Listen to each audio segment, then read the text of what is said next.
October 2న Mahalaya అమావాస్య రాబోతుంది. ఇది సూర్యగ్రహణంతో కలిసి వస్తున్న మహాశక్తివంతమైన అమావాస్య. 6000 సంవత్సరాలకు వస్తుంది.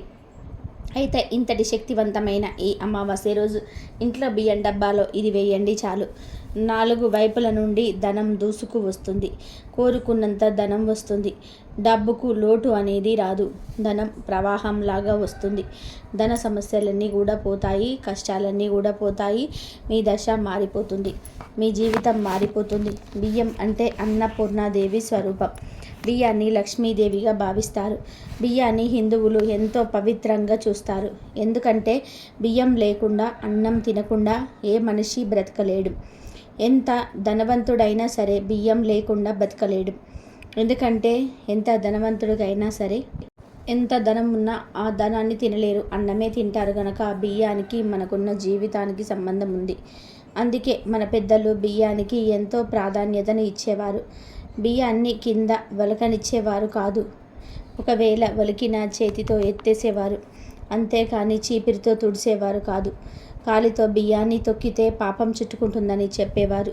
ఎందుకంటే మన పెద్దలు బియ్యాన్ని అన్నపూర్ణాదేవి స్వరూపంగా భావించి ఎంతో గౌరవంగా చూసుకునేవారు. అందుకే వారు ఎప్పుడూ ధనధాన్యాలకు లోటు లేకుండా సంతోషంగా ఉండేవారు. వారి మీద అన్నపూర్ణాదేవి అనుగ్రహం ఉండేది. కడుపు నిండా తినగలిగేవారు. మరి ఇప్పుడు కడుపు నిండా తినట్లేదా అంటే ఈ రోజులలో ఎవరు కడుపు నిండా తినట్లేదని చెప్పుకోవాలి. ఎందుకంటే ఈ కాలంలో మనుషులందరూ కూడా రకరకాల రోగాలతో బారిన పడి కడుపు నిండా తినలేకపోతున్నారు.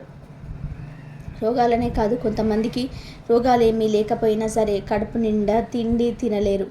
అంటే మనశ్శాంతి లేకపోయినా, ఇంట్లో గొడవలు జరుగుతూ ఉన్నా మనం కడుపు నిండా తినగలమా? తినలేము. ఇలా ధనం ఉన్నా కూడా సృష్టిగా తినలేకపోతున్నాము. ఇదంతా కూడా ఎందుకు జరుగుతుందంటే మన పెద్దలు పాటించిన నియమాలను మనము పాటించలేకపోవడం వలనే జరుగుతుంది. ఎవరైతే బియ్యాన్ని పవిత్రంగా చూస్తారో ఈ బియ్యం వలనే మనం బ్రతుకుతున్నాం అనే బియ్యాన్ని గౌరవిస్తారు. అలాంటి వారు ఎప్పుడూ ఆనందంగా ఉంటారు. కడుపు నిండా తినగలుగుతారు. అలాంటి వారికి ఎటువంటి రోగాలు కూడా రావు. మనశ్శాంతిగా ఉండగలుగుతారు. ఇక బియ్యాన్ని అందరూ బియ్యం డ్రమ్ములో స్టోర్ చేసుకొని పెట్టుకుంటారు. ఆ బియ్యం డ్రమ్ములో అమావాస్య రోజు ఈ వస్తువును వేస్తే చాలు, ఇప్పుడున్న ధన సమస్యలన్నీ కూడా పోయి ధనం మిమ్మల్ని వెతుక్కుంటూ వస్తుంది. ధనం మీ దగ్గరకు దూసుకు వస్తుంది అని పెద్దలు చెప్తున్నారు. మరి ఆ డబ్బాలో ఏం చేయాలనే విషయాన్ని ఇప్పుడు ఈ వీడియోలో వివరంగా తెలుసుకుందాం. ఫ్రెండ్స్, ఫస్ట్ అయితే ఈ వీడియోకి ఒక లైక్ కొట్టి మా ఛానల్ని సబ్స్క్రైబ్ చేసుకొని మాకు సపోర్ట్ చేయండి. అలాగే ఈ వీడియోని ఎక్కడ కూడా స్కిప్ చేయకుండా చివరి వరకు చూడండి, లేదంటే మేము చెప్పేది మీకు అర్థం అవ్వదు.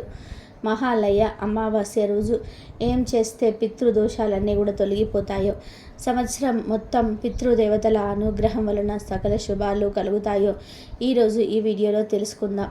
భాద్రపద మాసంలో బహుళ పక్షంలో వచ్చే అమావాస్య తిథిని మహాలయ అమావాస్య అనే పేరుతో పిలుస్తారు. ఇది పితృదేవతలకు చాలా ప్రీతిపాత్రమైన రోజు. ఈ మహాలయ అమావాస్య రోజు ముఖ్యంగా చేయవలసిన పని ఏమిటంటే, మీ ఇంట్లో మరణించిన పెద్దలు ఉంటారు కదా, ఆ మరణించిన పెద్దల ఫోటోను ఇంట్లో దక్షిణ దిక్కులో ఏర్పాటు చేయండి. ఆ ఫోటోలకు పూలమాలలు అలంకరించండి. ఆ ఫోటో దగ్గర దీపం పెట్టి వాళ్ళకు ఇష్టమైన పదార్థాలు తయారు చేసి నైవేద్యం పెట్టండి. ఆ తర్వాత ఆ నైవేద్యం ప్రసాదంగా స్వీకరించండి. ఇలా మహాలయ అమావాస్య రోజు పితృదేవతలకి ఏ పదార్థం అయితే ఇష్టమో ఆ పదార్థానికి తయారు చేసి దక్షిణ దిక్కులో పెట్టాలి. అంటే దక్షిణ దిక్కులో పెద్దల ఫోటోలు పెట్టి ఆ పదార్థాన్ని నైవేద్యంగా పెట్టి స్వీకరిస్తే పితృదేవతల అనుగ్రహం కలుగుతుంది. అన్ని శుభాలే కలుగుతాయి. మీ కుటుంబం వృద్ధి చెందుతుంది. పితృదేవతలను ఉన్నత రోగాలకు చేరుకుంటారు. అలాగే మరణించిన పెద్దల కోసం ఇంటి యజమాని తర్పణం ఇస్తే చాలా మంచిది. ఆ తర్పణం ఎలా ఇవ్వాలి అంటే, ఇంటి ఆవరణలో తులసి కోటకు సమీపంలో కూర్చొని తర్పణం ఇవ్వాలి. అని తర్పణం ఇచ్చేటప్పుడు చూపుడు వేలు బొటన వేలు మధ్యలో నుంచి తర్పణం ఇవ్వాలి. నీళ్ళలో నల్ల నువ్వులు కలిపి ఆ నీళ్లు బొటనవేలు నుండి విడిచిపెడుతూ మరణించిన పెద్దల పేర్లు చెప్పుకోవాలి. మరణించిన ముత్తాత, మరణించిన తాత, మరణించిన తండ్రి, ఈ 3 పేర్లు చెప్తూ చూపుడు వేలు బొటన వేలు ఈ 2 వేళ్ల మధ్యలో నుండి నల్ల నువ్వులు కలిపినటువంటి నీళ్లు విడిచిపెట్టాలి. దీనినే పితృతర్పణం అంటారు. ఇలా చేయటం వలన కూడా పితృదేవతల అనుగ్రహం కలుగుతుంది. ఇవేమీ చేయలేము అనుకునేవారు బ్రాహ్మణులకు స్వయం పాకం దానం ఇవ్వాలి. అంటే ఒక రోజుకు సరిపడే బియ్యం, పప్పు, ఉప్పులు ఇవన్నీ కూడా పంతులు గారికి ఇచ్చి మీ పెద్దల పేర్లు చెప్పుకోండి. అలా చెప్పుకుంటే పెద్దలందరూ కూడా ఉన్నత లోకాలకు చేరుకుంటారు. పితృదోషాలన్నీ కూడా తొలగిపోతాయి. మీరు చేయగలిగితే పెద్దల ఫోటోలు పెట్టి నైవేద్యాలు పెట్టి ఆ నైవేద్యాలను ప్రసాదంగా స్వీకరించండి. తర్పణాలు ఇవ్వండి. అవన్నీ చేసే సమయం లేదు, మాకు కుదరదు అనుకునేవారు మరణించిన పెద్దల పేర్లు చెప్పి బ్రాహ్మణులకు స్వయం పాక దానం ఇవ్వండి. దానితో పాటు ఆవుకు పచ్చగడ్డి తినిపించండి. ఆవుకు గడ్డి తినిపిస్తూ పితృదేవతల పేర్లు స్మరించుకున్నా సరే పితృదేవతలు సంతృప్తి చెందుతారు. పితృదోషాలు ఏమన్నా ఉంటే తొలగిపోతాయి. పెద్దల అమావాస్య రోజు రావి చెట్టు దగ్గర ఆవాల నూనెతో పితృదోషాలు, పితృశాపాలు తొలుగుతాయి. కనుక ఈ అమావాస్య రోజు ఎవరైనా కుటుంబంలో ఒకరు రావి చెట్టు దగ్గరికి వెళ్ళి ఆవ నూనె ప్రమిదల్లో వేసి 8 ఒత్తులు వేసి దీపాన్ని వెలిగించాలి. ఇలా వెలిగిస్తే పితృదేవతల అనుగ్రహం కలుగుతుంది, పితృదోషాలు తొలగిపోతాయి. కాబట్టి అందరూ కూడా మహాలయ అమావాస్య రోజు ఈ చిన్న చిన్న పనులు చేసి దోషాలను తొలగించుకొని అఖండ ఐశ్వర్యాన్ని పొందండి. ఇక ఎంతో శక్తివంతమైన ఈ అమావాస్య రోజు బియ్యం డబ్బాలో ఈ ఒకటి వేస్తే చాలు ధనపరమైన సమస్యలు పోతాయి, ధనం మిమ్మల్ని వెతుక్కుంటూ వస్తుంది అని పండితులు చెప్తున్నారు. మరి ఈ పరిహారం చేయటం వల్ల ధనానికి సంబంధించిన సమస్యలన్నీ కూడా తీరిపోయి డబ్బు బాగా వస్తుంది. అమ్మవారు మీ ఇంటికి వచ్చి తిష్ట వేసుకొని కూర్చుంటుంది. అమావాస్యకు ఎంతో శక్తి ఉంది కనుక ఈరోజు బియ్యం డబ్బాలో ఇది వేశారంటే మీ జీవితంలో దరిద్రాలన్నీ కూడా పోతాయి, తరతరాలకు తరగని ఐశ్వర్యం వస్తుంది. కొంతమంది బియ్యం మూటను తెచ్చి ఆ మూటను విప్పి అలా ఉంచేసి బియ్యాన్ని వాడుతూ ఉంటారు. కానీ అది మంచి పద్ధతి కాదు. బియ్యాన్ని ఎప్పుడైనా సరే డబ్బాలో వేసి స్టోర్ చేసుకొని వాడుకోవాలి. అలా వాడుకుంటేనే లక్ష్మీ కటాక్షం మన మీద ఉంటుంది. చాలామంది బియ్యం డబ్బాను ఇంట్లో ఎక్కడ పడితే అక్కడ ఏదో ఒక గదిలో పెట్టేస్తూ ఉంటారు.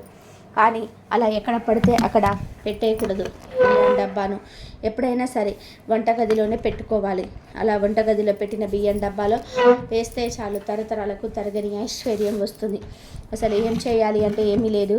ఈ అమావాస్య రోజు చక్కగా ఒక పసుపు రంగు వస్త్రాన్ని తీసుకోండి. అంటే కొత్త వస్త్రాన్ని, ఇప్పటి వరకు వాడిన వస్త్రం తీసుకోండి. జాకెట్ ముక్కనైనా కొత్త ముక్కను వాడుకోవచ్చు. ఇలా ముందు పసుపు రంగు వస్త్రాన్ని తీసుకొని దానిలో 11 రూపాయల చిల్లరను వేయండి. చేతి రుమాలు అంత సైజులో వస్త్రం తీసుకొని దాంట్లో 11 రూపాయల చిల్లర కాయిన్స్ వేయండి. అంతా చిల్లరని వేయండి. 10 రూపాయల కాగితాన్ని పెట్టవద్దు. రూపాయి బిళ్ళలు, 2 రూపాయల బిళ్ళలనైనా సరే, 5 రూపాయల బిళ్ళలు ఇలా అంతా చిల్లర వేయండి. ఆ తర్వాత 7 లవంగాలను తీసుకొని అవి కూడా వస్త్రంలో పడేయండి. లవంగాలకు చెడును తొలగించే అతీత శక్తులు ఉన్నాయి. మన కష్టాలను తొలగించి మన జీవితాన్ని మార్చే శక్తులు లవంగాలకు ఉంటున్నాయి కనుక 7 లవంగాలను వస్త్రంలో వేయండి. అలాగే వెల్లుల్లి రెబ్బలు ఉంటాయి కదా, ఆ వెల్లుల్లి రెబ్బలు కూడా 5 తొక్క తీయని వేయండి, వస్త్రంలో వేయండి. వెల్లుల్లి రెబ్బలు కూడా చాలా శక్తివంతమైనవి. చెడును తొలగించే శక్తి వెల్లుల్లి రెబ్బలకు ఉంది కనుక 11 రూపాయల నాణాలు, 7 లవంగాలు, 5 వెల్లుల్లి రెబ్బలను వస్త్రంలో వేసి ఆ వస్త్రాన్ని చిన్న మూటలాగా కట్టండి. తర్వాత ఈ మూటను మీ చేతిలో పట్టుకొని లక్ష్మీదేవి ఫోటో ముందు నిలబడి మీ సంకల్పాన్ని చెప్పుకోండి. అమ్మా లక్ష్మీదేవి, మా ఇంట్లో ఉన్న దరిద్రం పోవాలి, ధన సమస్యలు, ఆరోగ్య సమస్యలు, అప్పుల బాధలు అన్నీ పోవాలి, ధనం కలిసి రావాలి పోవడం కోసం ఈ పరిహారం చేస్తున్నాము. నువ్వే ఈ పరిహారం ఫలించేలాగా చూడు తల్లి అని మనస్ఫూర్తిగా అమ్మవారికి మీ సంకల్పాన్ని విడమర్చి చెప్పండి. అలా మీ కోరికని చెప్పుకున్న తర్వాత ఈ మూటను తీసుకొని వెళ్ళి బియ్యం డబ్బాలో వేసేయండి. అంటే పైన వేసి వదిలివేయకుండా బియ్యం లోపలికి పెట్టండి. బయటకు కనిపించకుండా బియ్యం లోపలకు తోసేయండి. అంతే. అమావాస్య రోజు ఇలా బియ్యం డబ్బాలో ఈ మూటను వేస్తే మీకున్న ధన సమస్యలన్నీ కూడా పోతాయి. ధనం మిమ్మల్ని వెతుక్కుంటూ వస్తుంది. ధనం సంపాదించే అవకాశాలు మిమ్మల్ని వెతుక్కుంటూ వస్తాయి. 4 వైపుల నుండి ధనం దూసుకు వస్తుంది. ధనధాన్యాలకు లోటు రాకుండా ఉంటుంది. తిండికి బట్టకు లోటు రాకుండా ఉంటుంది. లక్ష్మీదేవి అనుగ్రహం కలుగుతుంది. అంతేకాదు కొంతమంది ఆడవాళ్ళు ఎంత కష్టపడి వంట చేసినా రుచి పచి ఉండదు. అలాంటి వారు ఈ పరిహారం చేసుకుంటే మీ వంటకాలలో రుచి పెరుగుతుంది. కడుపు నిండా ప్రశాంతంగా భోజనం చేయగలుగుతారు. కనుక అందరూ తప్పకుండా ఈ పరిహారాన్ని చేయండి. బియ్యం డ్రమ్ములో పెట్టిన మూటను ఎప్పుడు తీయాలి అని సందేహం మీకు రావచ్చు. ఎప్పుడైతే డబ్బాలోని బియ్యం నిండుకొని స్టోరేజ్కి వస్తాయో అప్పుడు ఈ మూటను తీసేసి దానిలోని లవంగాలను, వెల్లుల్లిని ఏదైనా చెట్టు మొదట్లో పడేయండి. 11 రూపాయలను మాత్రం ఎవరైనా అడుక్కునే వారికి ఇచ్చేయండి, ఏదైనా గుడి ఉండిలో వేసేయండి. తర్వాత దగ్గరలో వచ్చే అమావాస్య రోజు మళ్ళీ ఈ పరిహారం చేసుకోండి. ఒకసారి వాడిన వస్త్రాన్ని 3 సార్లు ఈ పరిహారానికి వాడుకోవచ్చు. అమావాస్య రోజు ఇలా చిన్న పరిహారం చేసుకుంటే మీ జీవితం అద్భుతంగా మారిపోతుంది. సమస్యలన్నీ కూడా పోతాయి. ధనధాన్యాలకు లోటు రాదు. కనుక మీరు కూడా ఈ అమావాస్య రోజు బియ్యం డబ్బాల్లో తిండి వేసి శుభ ఫలితాలను పొందండి. ఖగాలలో గ్రహణాలు ఏర్పడుతూ ఉంటాయి. చాలామంది జ్యోతిష్యులు ఎప్పుడు ఎలాంటి గ్రహణాలు ఏర్పడతాయి, ఆ గ్రహణాల తర్వాత ఎలాంటి విపత్తులు వస్తాయనే విషయాలను నోట్ చేసి పెట్టుకుంటూ ఉంటారు. అయితే అక్టోబర్ 2న సూర్యగ్రహణం రాబోతుంది కదా.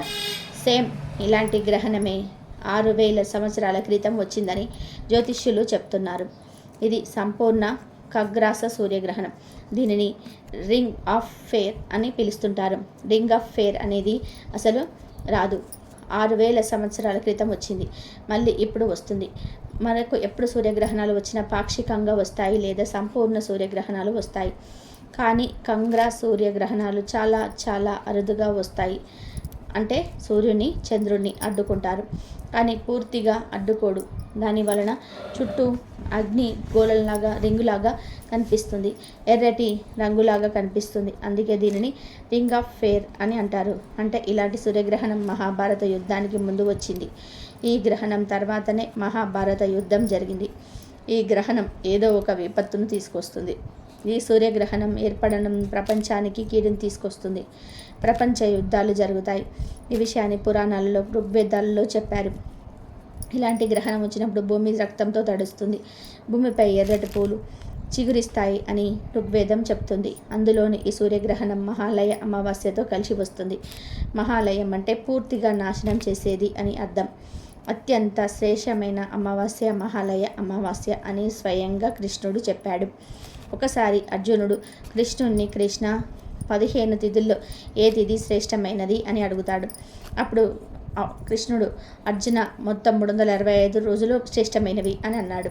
అప్పుడు అర్జునుడు, మళ్ళీ అలా కాదు కృష్ణ, తిథులకు ఏదో ఒక ప్రయోజనం ఉంటుంది కదా, పూర్తి సంవత్సరంలో అత్యంత శ్రేష్టమైన 15 తిథుల గురించి నాకు చెప్పు అని అడుగుతాడు. అప్పుడు కృష్ణుడు అర్జునుడితో, అర్జున, పాడ్యమి తిథులన్నింటిలో కూడా బలిపాడ్యమి శ్రేష్టమైనది. ద్వితీయ తిథులన్నింటిలోకిల్లా యమద్వితీయ శ్రేష్టమైనది. తృతీయ తిథులలో అక్షయ తృతీయ శ్రేష్టమైనది. చవితి తిథులలో వినాయక చవితి శ్రేష్టమైనది. పంచమి తిథులలో వసంత పంచమి గొప్ప తిథి. షష్ఠి తిథులలో సుబ్రహ్మణ్య షష్ఠి శ్రేష్టమైనది.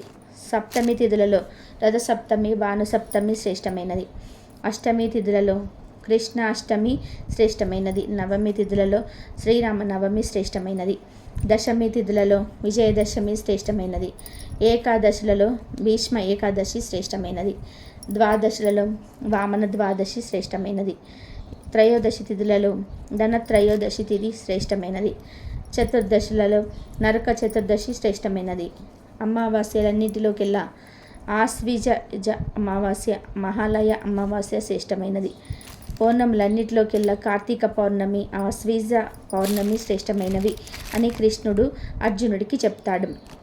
కాబట్టి మహాలయ అమావాస్య చాలా శక్తివంతమైన అమావాస్య. ఈ అమావాస్య రోజున గ్రహణం, అందులోనూ ఖగ్రా సూర్యగ్రహణం ఏర్పడడం వలన ప్రకృతి జీవనాశనాన్ని కోరుతుంది. ముఖ్యంగా ఎవరైతే ఇప్పటి వరకు ప్రకృతిని నాశనం చేస్తూ వస్తున్నారో ఆ జాతి వారు వెళ్ళగా నశించడం ప్రారంభమవుతుంది. ప్రకృతి విలయానికి శ్రీకారం చుడుతుంది. మానవుల్లో ఒకరి మీద ఒకరికి వైనం పెరుగుతుంది. ప్రస్తుతం ఉక్రెయిన్, రష్యా మధ్య యుద్ధం జరుగుతుంది. ఇలాంటి యుద్ధాలు పెద్దగా మారి ప్రపంచ యుద్ధం అయ్యే అవకాశాలు కూడా ఉన్నాయని జ్యోతిష పండితులు చెప్తున్నారు.